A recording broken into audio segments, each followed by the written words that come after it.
Hi friends, welcome back to our teaching channel. I'm back with the most engrossing chapters of Immortals of Melyuha, first part of the Shiva trilogy by Amish Tripathi. We have already finished 7 chapters and today we are going to see the chapter 8. Before that, a short recap of chapter 7, Lord Ram's unfinished task.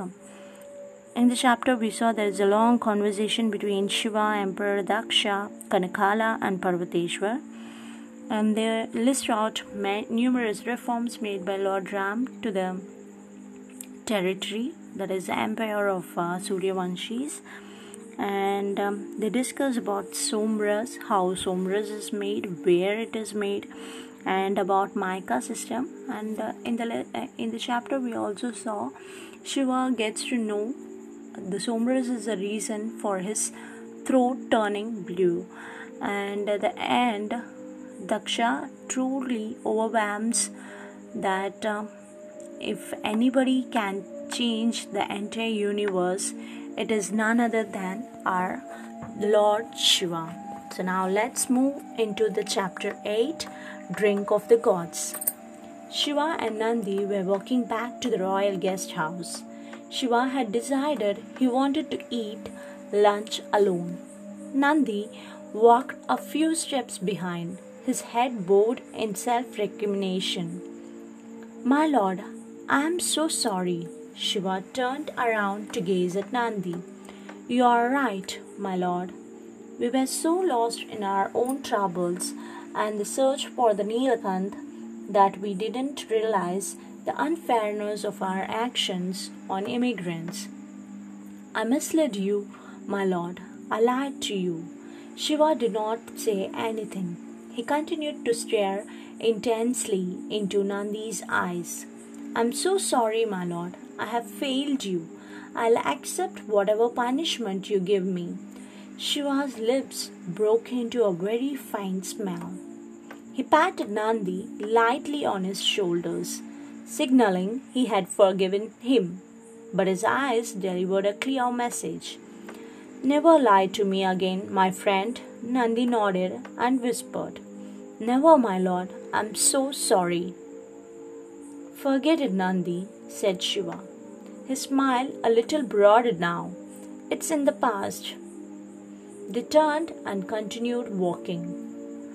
Suddenly, Shiva shook his head and chuckled slightly. "Strange people." "What is it, my lord?" asked Nandi. "Nothing really. I was just wondering at some of the interesting things about your society." "Interesting, my lord?" asked Nandi, feeling a little more confident now that Shiva was speaking to him again. "Well, some people in our country think just the presence of my blue throat can help you achieve impossible tasks. Some people actually think that my name has suddenly become so holy that they can't even speak it." Nandi smiled slightly. "On the other hand," continued Shiva, "some people clearly think that I am not required. In fact, they even think that my touching them is so polluting that I need to get a Shuddhikaran done." "Shuddhikaran? Why would you need that, my lord?" asked Nandi, a little concerned. Shiva weighed his words carefully. "Well, I touched someone, and I was told that I would need to undergo a Shuddhikaran." "What? Who did you touch, my lord? Was it a Vikarma person?" asked the troubled Nandi. "Only the touch of a Vikarma person would mean that you would need to get a Shuddhikaran." Shiva's face abruptly changed color. A veil lifted from his eyes. He suddenly understood the significance of the events of the previous day. Her hasty withdrawal at being touched, the shock reactions from the Guruji and Kritika. "Go back to the guest house, Nandi. I'll see you there," said Shiva, as he turned towards the guest house garden. "My lord, what happened?" asked Nandi, trying to keep pace with Shiva. "Did you get the Shuddhikaran done or not?" Go to the guest house, Nandi, said Shiva, walking rapidly away. I'll see you there. Shiva waited for the larger part of an hour, but it was in vain, for Sati did not make an appearance. He sat on the bench by himself, cursing the moment when that terrible thought had entered his mind. How could I have even thought that Sati would find my touch polluting? I'm such a bloody idiot. He replayed moments of that fateful encounter in his mind and analyzed every facet of it. If something happened to you, I would never be able to forgive myself. What did she mean by saying that? Does she have feelings for me? Or is she just an honorable woman who can't bear to be the cause of someone else's misfortune? And why should she think of herself as inferior? This entire concept of the Vikarma is so damned ridiculous. Realizing that she was not going to come, Shiva got up. He kicked the bench hard, getting a painful reminder that his once numb toe had got its sensation back. Cursing out loud, he started walking back to the guest house. Walking past the stage, he noticed that there was something lying on the dance floor. He went closer and bent down to pick it up. It was her bead bracelet. He had seen it on her right hand. The string did not seem broken. Had she purposely dropped it there? Had she purposely dropped it here? He smelled it. It had the fragrance of the holy lake on a sun-kissed evening. He brought it delicately to his lips and kissed it gently. Smiling, he dropped the bracelet into the pouch tied around his waist. He would come back from Mount Mandar and meet her. He had to meet her. He would pursue her to the end of the world if required. He would fight the entire human race to have her. His journey in this life was incomplete without her. His heart knew it. His soul knew it. How much further is it, Madam Prime Minister? Asked Nandi, behaving like an excited child. A visit to the mythical Mount Mandar, the hub where the drink of the gods was manufactured, was a rare honor for any Meluhan. For most Suryavanshis, Mount Mandar was the soul of their empire. For as long as it was safe, so was the Somras. It's only been an hour since we left Devagiri, Captain, said Kanakala, smiling. It's a day's journey to Mount Mandar. Actually, because of the blinds on the carriage windows, I can't see anything outside, and I can't tell how much time has gone by since. I can't see the sun either. That's why I was asking. The Prahar lamp is right behind you, Captain. The blinds are down for your own protection. Shiva smiled at Kanakala. He could understand that the blinds were not for their protection, but for the safety of Mount Mandar, to keep its location secret. Very few people knew of its exact location. There was an allied team of soldiers called the Arishtanemi who protected the road to Mount Mandar and the travelers on it. Except for the scientists of Mount Mandar, the Arishtanemi, and any person authorized by the emperor, nobody was allowed to the mountain or to know its location. If the Chandravanshi terrorists attacked Mount Mandar, all would be lost for Meluha. Who would we be meeting there? Kanakala asked Shiva. My lord, we would be meeting Brahaspati. He is the chief scientist of the empire. He leads a team of scientists who manufacture the Somras for the entire country. Of course, they also conduct research in many other fields. A bird courier has already been sent to him, informing him of your arrival. We will be meeting him tomorrow morning. Shiva nodded slightly, smiled at Kanakala and said, Thank you. As Nandi looked at the Prahar lamp again, Shiva went back to his book. It was an interesting manuscript about the terrible war that was fought many thousands of years ago between the Devas, the gods, and the Asuras, the demons, an eternal struggle between opposites, good and evil. The Devas, with the help of Lord Rudra, the Mahadev, the god of gods, had destroyed the Asuras and established righteousness in the world again.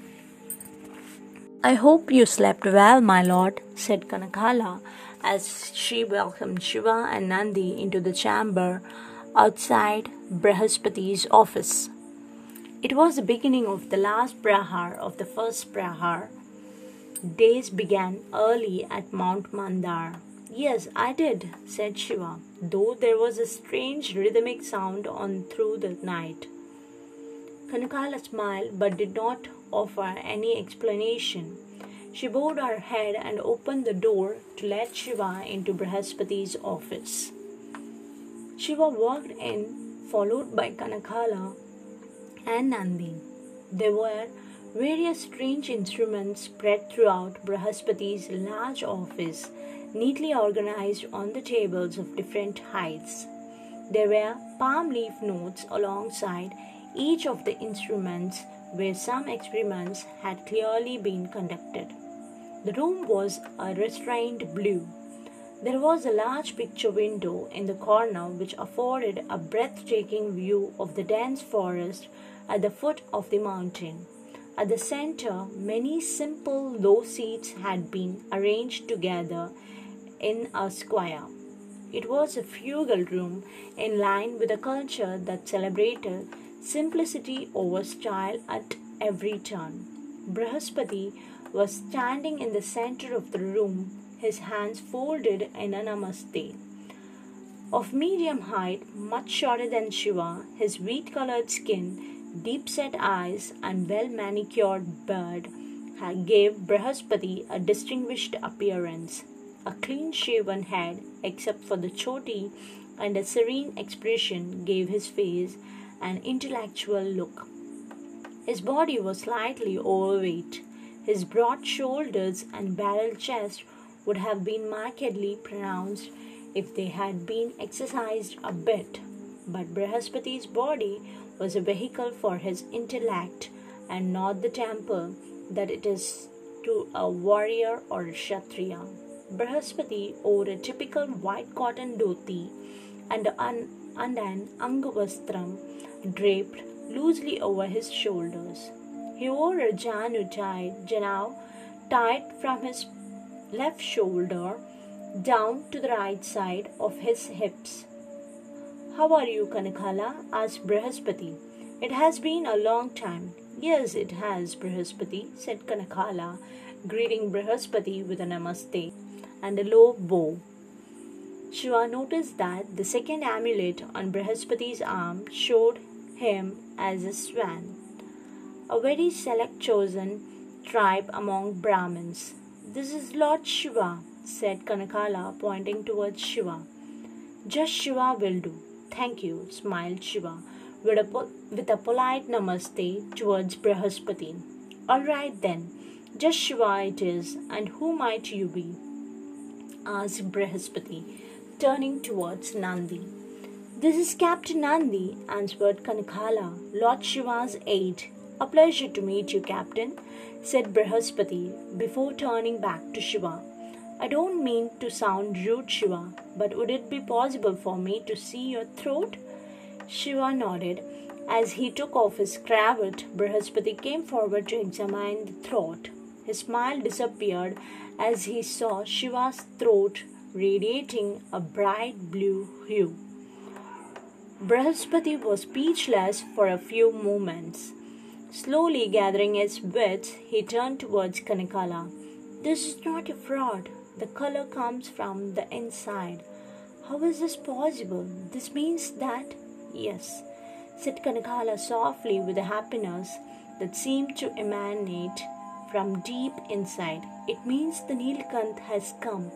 Our savior has come. Well, I don't know if I am a savior or anything like that, as said an embarrassed Shiva, retying the cravat around his throat. But I will certainly try my best to help your wonderful country. It is for this reason that I come to you. Something tells me that it is important for me to know how the Somras works. Brihaspati still seemed to be in a daze. He continued to watch Shiva, but his attention seemed elsewhere. He appeared to be working out the implications of the true Nilakant's arrival. Brihaspati, said Kanakala, as she tried to call the chief scientist back into the here and now. Can you tell me how the Somras works, Brihaspati? Said Shiva again. Of course, said Brihaspati as his eyes refocused on the people in front of him. Noticing Nandi, he asked, Is it all right to speak in front of the captain? Nandi has been my friend through my time in Melyuha, said Shiva. I hope it is all right if he stays here. Nandi felt touched that his lord still trusted him so openly. Nandi swore once again on pain of death to never lie to his lord. Whatever you say, Shiva, said Brihaspati, smiling warmly. Shiva noticed that Brihaspati was not submissive or excessively deferential on discovering that he was the Nilkant. Just like Parvateshwar, Brihaspati called Shiva by his name and not my lord. However, Shiva felt that while Parvateshwar's attitude was driven by a distrusting surliness, Brihaspati's was driven perhaps by an assured affability. Thank you, smiled Shiva. So, how does the Somras work? The royal procession moved slowly on the road to Mount Mandar. There was a pilot guard of 160 cavalrymen who rode before the 5 royal carriages in columns of 4 abreast. A rear guard of another 160 rode behind the royal carriages in a similar formation. A side guard of 40 each marched along the left and right flanks. Each carriage also had 10 soldiers and 5 serving maids seated on the side supports. The soldiers were the legendary Arishtanemi, the most feared militia in all of India. The 5 carriages were made of solid wood, with no windows or apertures except for upward pointed slits at the top of ventilation.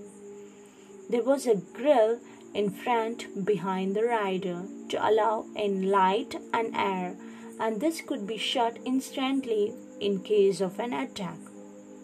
All the carriages were of exactly the same dimension and appearance, making it impossible to say which carriage carried the royal family.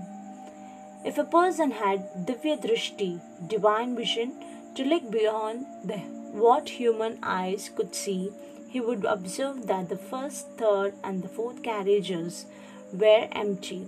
The second carried the royal family. Daksha, his wife, Virni, and his daughter Sati.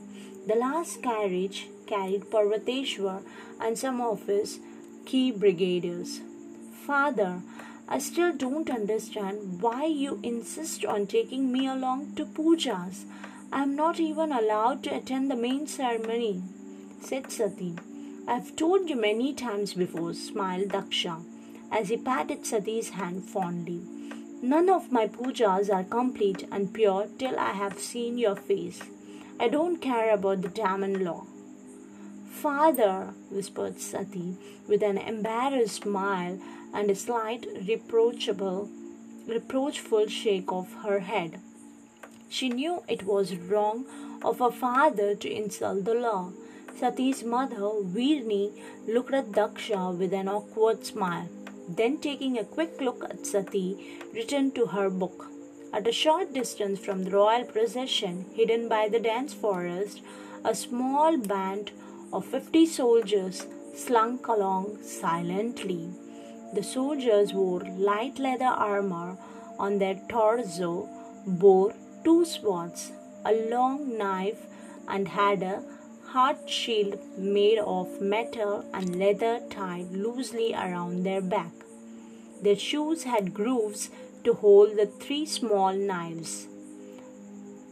At the head were 2 men, one of them a handsome young man with a battle scar embellishing his face, or a dark brown turban which signified that he was the captain. His leather armor had been tied a little loose, and a gold chain and a pendant had slipped out carelessly. The pendant had a beautiful white representation of a horizontal crescent moon, the Chandravanshi symbol. Next to him walked a giant of a man covered in a long robe from head to toe. A hood stitched onto the robe was pulled up while his face was covered with a black mask. Very little of him was visible except for his strong fleshy hands and his expressionless almond-shaped eyes. He had a leather bracelet tied to his right wrist with a serpent Om symbol embroidered on it. Without turning to the captain, the hooded figure said, "Vishwadyumna, your mark is visible. Put it in and tighten your armor." An embarrassed Vishwadyumna immediately pushed the chain inside and pulled the 2 strings on the side of his shoulder to tighten the breastplate.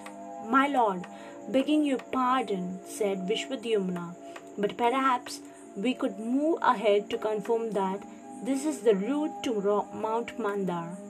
Once we know that, we will be sure that our informant was correct. I'm sure that we can come back to kidnap her later. We are dangerously outnumbered in any case. We can't do anything right now."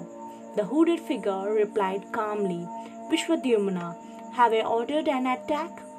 Where does the question of us outnumbered come in? And we are going in the direction of Mount Mandar. A few hours' delay will not bring the heavens down. From now, we follow." Vishwadyumna swallowed hard. There was nothing he hated more than opposing his lord's views.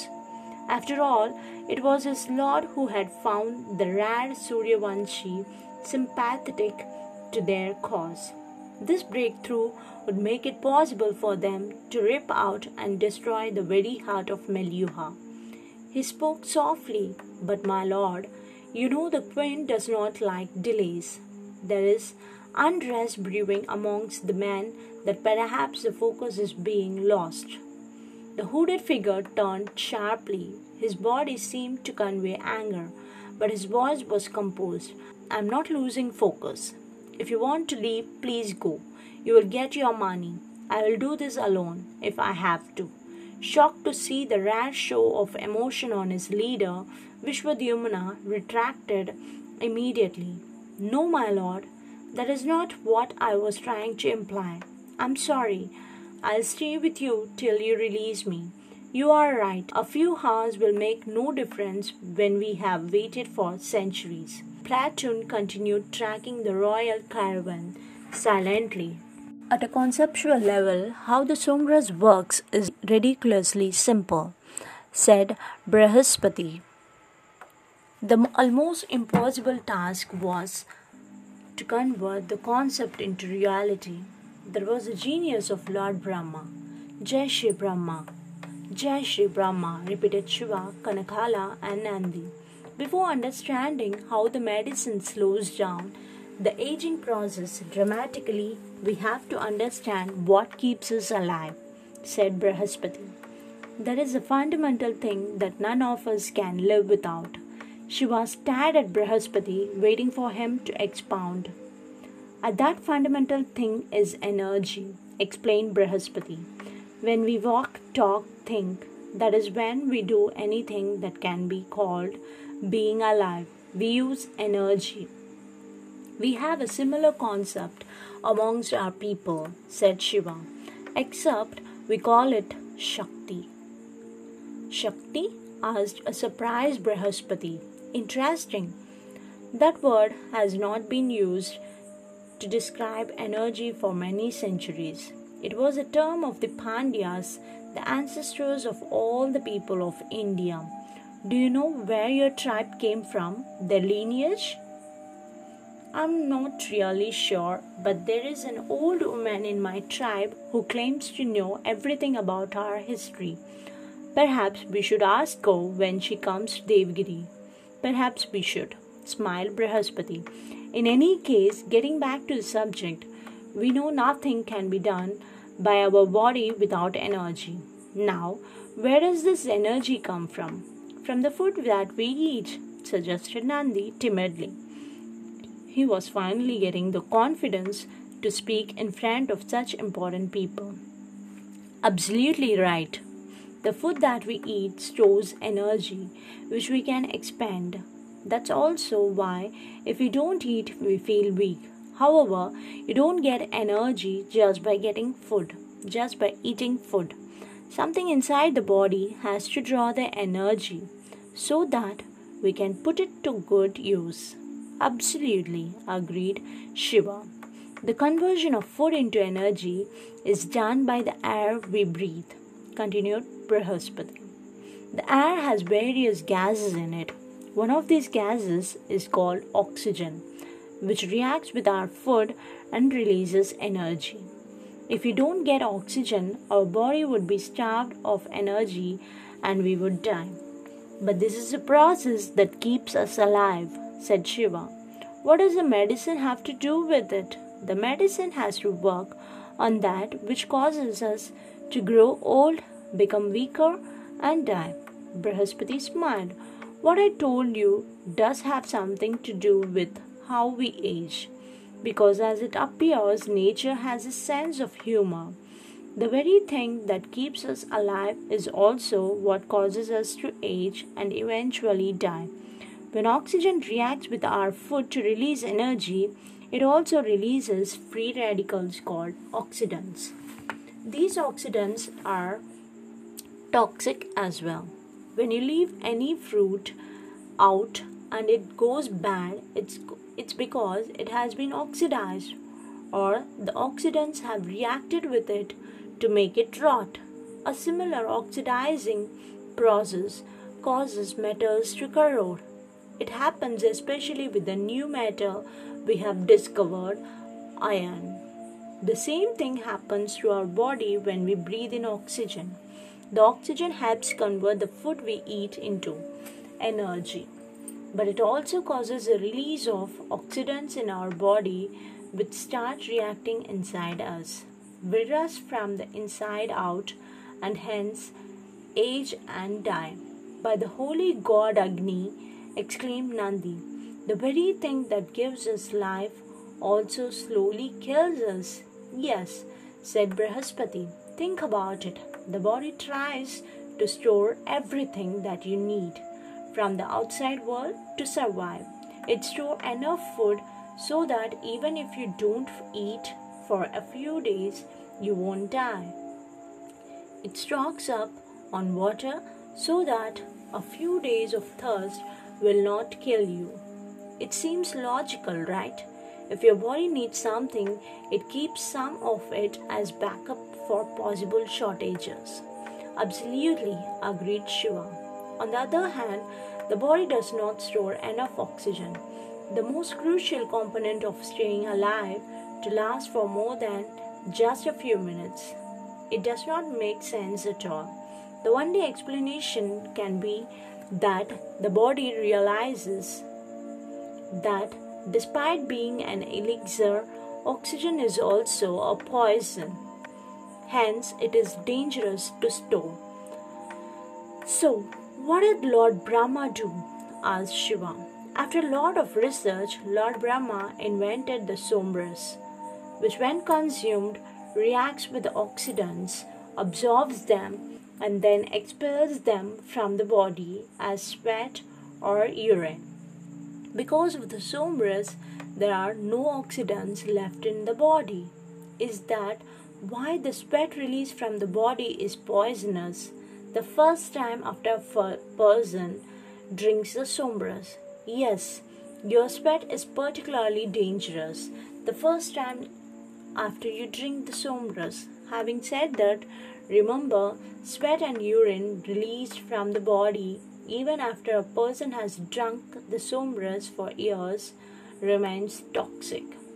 So you have to eject it from the body and make sure that it does not affect anyone else. So that's why the Meluhans are so obsessed with hygiene. Yes, that's why all Meluhans are taught about two things from a young age: water and hygiene. Water is a cleanest absorber of the effluents that the somras generates and excretes as toxins. Meluhans are taught to drink gallons of water, and everything that can be washed should be washed. The Meluhans bath at least twice a day. All ablutions are done in specific rooms, and the waste is carried out by underground drains safely out of the city. Strict hygienic standards, smiled Shiva, as he remembered his first day in Kashmir and Ayurvedi's strong words. What goes into manufacturing the somras? Manufacturing the somras is not without its fair share of difficulties. It requires various ingredients that are not easily available. For example, the Sanjeevani tree. The empire has giant plantations to produce these trees. The manufacturing procedure also generates a lot of heat, so we have to use a lot of water during the processing to keep the mixture stable. Also, the crushed branches of the Sanjeevani tree have to be churned into the waters of the Saraswati river before processing begins. Water from other sources does not work. Is that the strange noise I keep hearing? The churners? That's exactly what it is. We have giant churning machines in a massive cavern at the base of this mountain. The Saraswati waters are led in here through complex systems of canals. The water is collected in an enormous pool in the cavern, which we affectionately call Sagar. Sagar, an ocean. You call a pool of water by that name? Asked a surprised Shiva, for he had heard legends about the massive never-ending expanse of water called Sagar. It is a bit of hyperbole, admitted Brihaspati with a smile. But if you did see the size of the pool, you would realize that we are not that off the mark. Well, I would certainly like to see the entire facility. It was too late when we came in the last night, so I have not seen much of the mountain as yet. I will take you around after lunch, said Brihaspati. Shiva grinned in reply. He was about to say something but checked himself in time, looking at both Kanakala and Nandi. Brihaspati noticed the hesitation. He felt Shiva might want to ask him something, but not in front of Nandi and Kanakala. Brihaspati turned to them and said, I think Shiva wants to ask me something. May I request you to wait outside? It was a measure of the respect that Brihaspati commanded that Kanakala immediately rose to leave the room after a formal namaste, followed by Nandi. Brihaspati turned to Shiva with a smile. Why don't you ask me the real question you came to ask? Do subscribe to our e-teaching channel for further interesting videos and audiobooks. Give us a thumbs up if you like our videos and share with your friends and family. Comment us to improve our work better. Thank you.